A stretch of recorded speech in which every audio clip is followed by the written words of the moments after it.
Is Google taking a different approach with the Pixel 9a to keep costs down? A new leak has surfaced, revealing some design changes that could shift how people view Google's budget-friendly phone series. If these leaks are accurate, the Pixel 9a might feel different from its predecessors, both in hand and in overall quality. Recently, an early video of the Pixel 9a made its way online, briefly showcasing the device before it was taken down. However, Shane Craig managed to share screenshots on Threads, allowing us to get a closer look at what could be the next addition to Google's A-series lineup. From what we can see, there are some clear differences compared to previous models, and not everyone may be thrilled about them. One of the first things that stand out is the material choice. The leaked images show the Pixel 9a in a dark obsidian color, which Google has used before. However, while past A-series phones maintained a balance between affordability and premium feel, this one appears to lean more towards cost efficiency. The back seems to be made of plastic rather than metal or glass.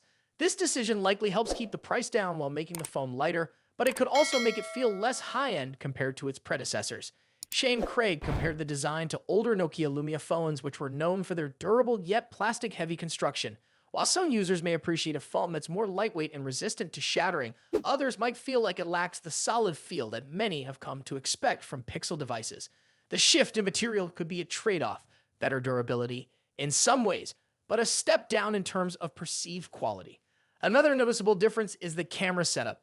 Google's signature camera bar, which has been a staple of the Pixel design in recent years, appears to have been scaled down. Instead of the usual prominent camera module stretching across the back, the Pixel 9a features a more subtle design. The dual camera system is now housed in a simpler layout, with a slight protrusion around the lenses. While this creates a more minimalistic appearance, it also makes the phone look more like an entry-level device rather than a mid-range one. That said, there's still some uncertainty about these leaks. It's unclear whether the phone shown in the images is a final production model or just a dummy unit. Tech companies often use non-functional mock-ups to showcase upcoming designs without revealing actual hardware details. However, given that Google is expected to make an official announcement on March 19, this could be very close to the final design. Despite the changes in materials and aesthetics, the Pixel 9a is still expected to pack solid hardware.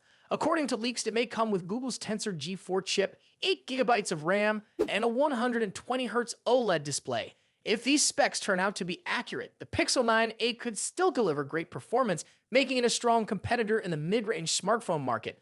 With a rumored price of $499, it seems Google is focusing on maintaining high-end internals while cutting costs in areas like build materials. One major concern that remains is durability. While plastic backs don't crack as easily as glass, they can be more prone to scratches over time. If the Pixel 9a uses a softer plastic, it can wear down faster, especially for those who prefer to use their phone without a case. The long-term durability will likely depend on the exact type of plastic Google has chosen. At its core, Google's A-series has always been about delivering flagship-like features at a more affordable price. The Pixel 9a appears to continue that philosophy, but the shift in materials might make some potential buyers hesitant. For those who prioritize performance and software experience, the design changes may not be a deal-breaker. However, users who prefer a more premium feel might see this as a step in the wrong direction. So, what are your thoughts? Does Google's decision to cut cost and design make sense, or do you think it takes away from the overall experience? Share your opinion in the comments below. And if you found this breakdown helpful, be sure to like this video and subscribe for more updates. Have you ever imagined just how slim a smartphone can get without sacrificing its performance? Samsung's upcoming Galaxy S25 Edge may be on the brink of answering that question, but there's a twist to the story. The Galaxy S25 Edge is poised to give Apple's iPhone 17 Air a run for its money. Both of these upcoming smartphones are expected to wow us with their incredibly slim designs, but the real question is, how slim can they go while still offering the powerful features we expect from premium devices? The iPhone 17 Air is rumored to be around 6.25mm thick, while the Galaxy S25 Edge could potentially come in even thinner at 6.4mm, with some speculations hinting that it may be as thin as 5.8mm. But let's not focus solely on how thin these phones are. There's also something else to consider. OnePlus is preparing to unveil the Open 2, which could be as thin as 4mm when unfolded. Yes, a foldable phone at just 4mm. However, let's return to the Galaxy S25 Edge, which has sparked plenty of buzz due to its early performance results. Recently, the Galaxy S25 Edge appeared on Geekbench, a well-known benchmarking tool that evaluates a phone's performance by testing its processor, graphics, and overall speed. It measures how well a device handles multitasking, gaming, and overall performance. The first test results for the Galaxy S25 Edge were exactly consistent, with a score of 3005 in the single-core test and 6945 in the multi-core test. But more recent results have shown a notable shift.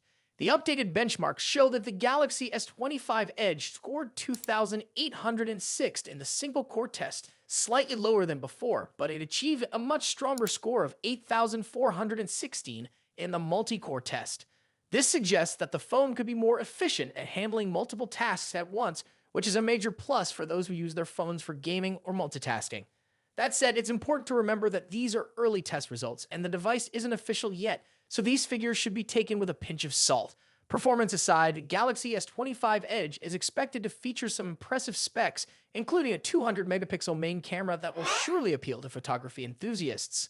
On the front, the phone will likely sport a 12-megapixel selfie camera. The display will be equipped with an LTPO panel that offers a 120Hz refresh rate and a peak brightness of 2600 nits. If that's not bright enough for you, I'm not sure what is. For durability, Samsung is expected to include an Arbor aluminum frame and Corning Gorilla Glass Victus 2, making the Galaxy S25 Edge resistant to drops and scratches. Under the hood, the Galaxy S25 Edge will likely be powered by 12 GB of random access memory, RAM, and UFS 4.0 storage, ensuring that the device runs fast and efficiently, even when handling large files and apps. It will also feature support for Wi-Fi 7, Bluetooth 5.4, and USB-C 3.2, ensuring quick data transfer and seamless connectivity. In terms of charging, the Galaxy S25 Edge is expected to support 25-watt charging speeds. While this might not be the fastest charging solution available, it should be more than enough for quick top-ups throughout the day. As for the processor, while it hasn't been officially confirmed, it's likely that the Galaxy S25 Edge will be powered by the Snapdragon 8 Elite chipset, with Samsung likely sticking with Qualcomm for this generation. We might see Exynos chips return in the Galaxy S26, but for now, the Snapdragon 8 Elite seems like the safer choice. One thing to keep in mind is the battery. While the battery might be smaller than previous models, the Snapdragon 8 Elite's efficiency should allow the Galaxy S25 Edge to last all day without any major issues. At least it better. If you're as excited about the Galaxy S25 Edge as I am, make sure to like this video and subscribe to the channel so you don't miss out on any updates.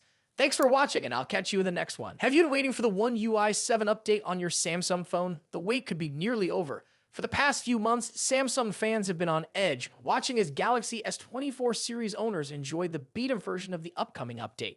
Meanwhile, millions of other users have been stuck on Android 14 with One UI 6.1, wondering when they'll finally get their hands on the new version. Well, the end of the wait might be closer than we think. Although Samsung hasn't officially confirmed the exact release date, there are several strong indicators that the update could roll out very soon. A key clue is the upcoming launch of the Galaxy S25 series. These new flagship devices will ship with One UI 7 already installed,